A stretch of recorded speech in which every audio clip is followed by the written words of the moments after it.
Fifth question है, check whether 6 power n can end with digit 0 for any natural number n।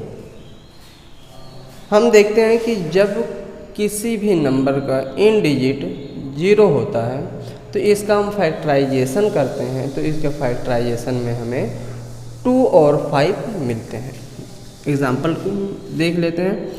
10 का factorisation करें 2 5 5 1। यहाँ पर हमें क्या मिला 2 इंटू 5, यहाँ पर हमें 2 और 5 मिला। 20 ले लें, 10 5 5 2 इंटू 5, यहाँ पर भी हमें 2 और 5 मिला। 30 ले लें, 15 5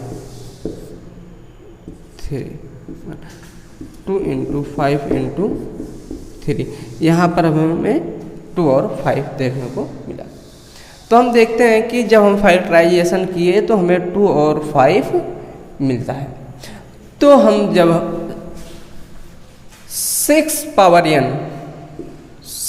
n का फैक्टराइजेशन करते हैं तो हमें क्या मिलता है 6 का फैक्टराइजेशन करते हैं 2 और 3 मिलता है। क्या आ गया 2 इंटू 3 पावर n। तो यहाँ पर हमें 2 तो मिला मगर 5 कहीं नहीं दिखाई दिया। तो हम जानते हैं कि 2 और 5 का होना बहुत ही ज़रूरी है।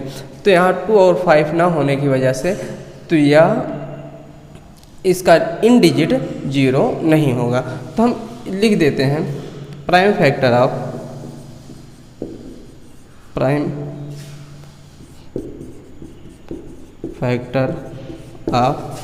6 power n equal to 2 into 3 power n और n। 5 is not a factor of 6 power n for a digit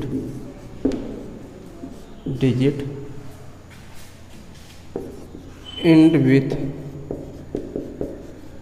0 must have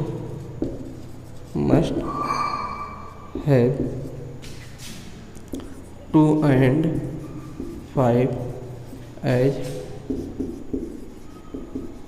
prime factor।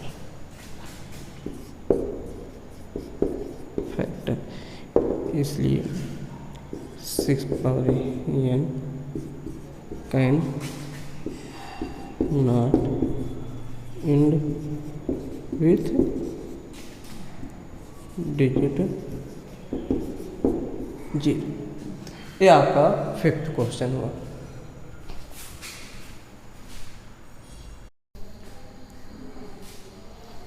Question number 6 है, explain why 7 into 11 into 13 plus 13 and 7 into 6 into 5 into 4 into 3 into 2 into 1 plus 5 are composite number की बात करें तो एक होता है prime number, एक होते हैं कंपोजिट नंबर।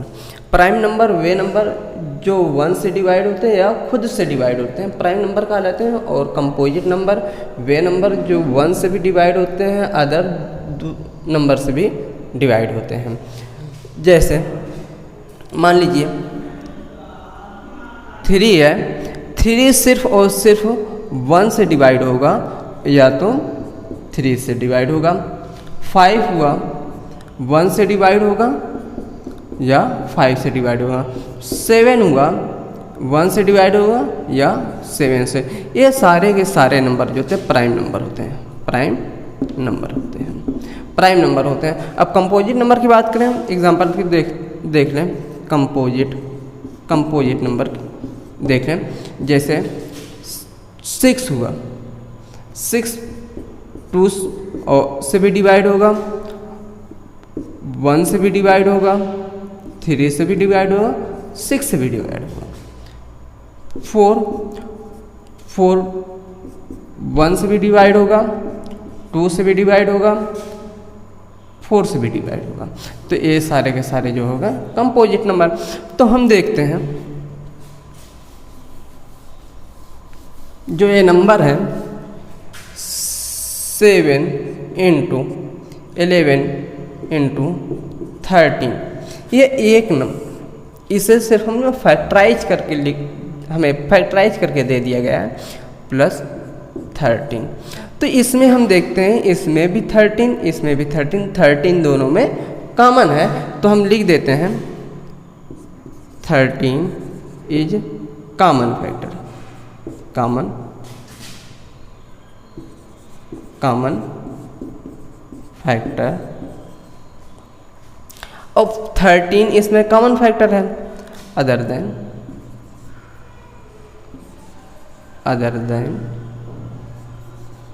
विच, अदर देन छोड़िए, other then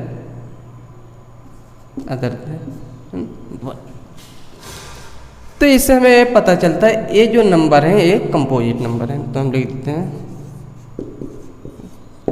given number is composite number,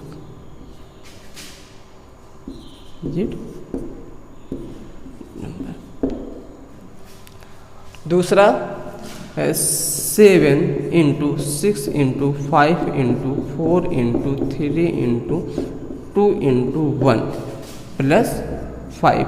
तो हम देखते हैं इसमें 5 है, इसमें भी 5 है।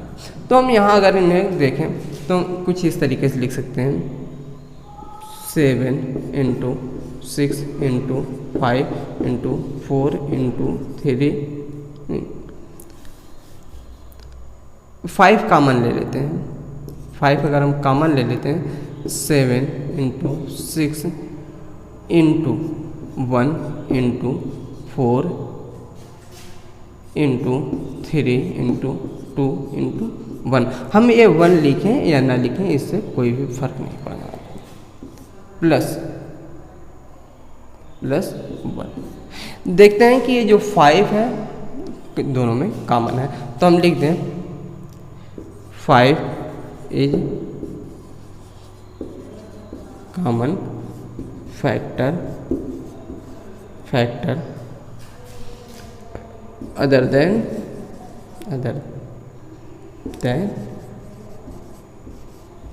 1, अदर देन। इसलिए given number is composite number.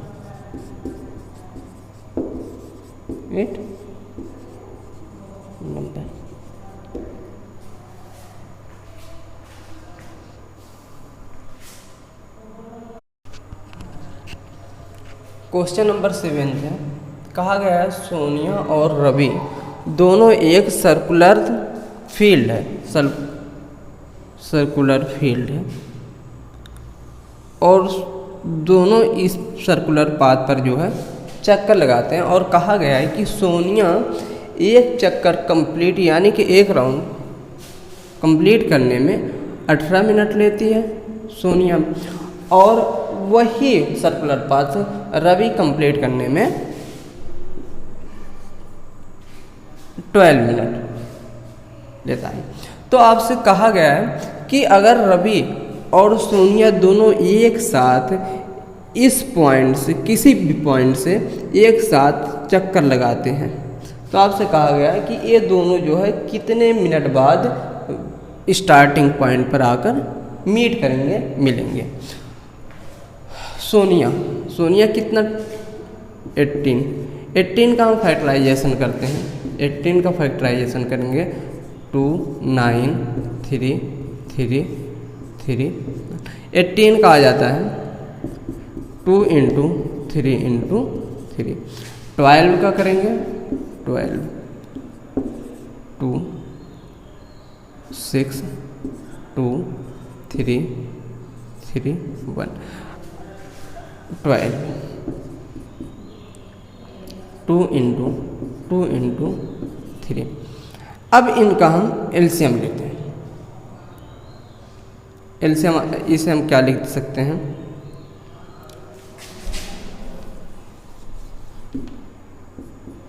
To into three power three power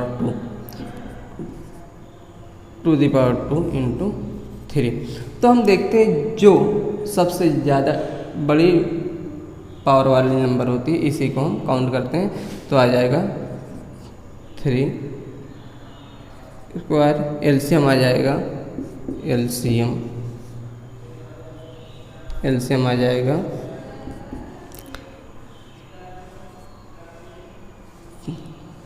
3 into 2 का स्क्वायर, 9 टू 18 36 आ जाएगा हमारा 36।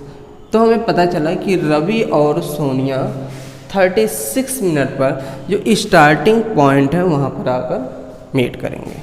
36 मिनट। ये आपका लास्ट क्वेश्चन कंप्लीट हुआ।